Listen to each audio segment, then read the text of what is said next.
হাই friends, মই ভিডিঅ'টোৱে নতুন টেইলাৰবিলাকৰ কাৰণে আজিকালি বহুত টেইলাৰ বাঢ়িছে।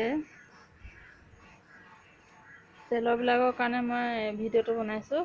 তোমালোকে যেতিয়া নতুন মেখেলা এখন চিলাবা, চিলোৱাৰ আগত যদি মেখেলাখন কোচ খাই থাকে এনেকৈ তোমালোকে প্ৰেছ মাৰি ইয়াক সমান কৰিহে চিলাবা, তেতিয়াহে মেখেলাখন ধুনীয়াকৈ ফলছটো বহিব।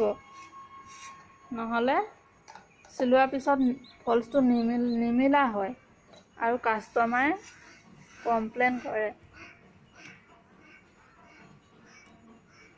এনেকৈ মিলাই ল'বা তোমালোকে।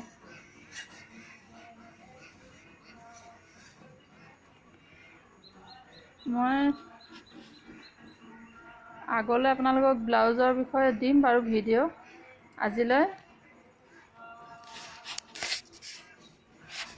Bye bye, thank U.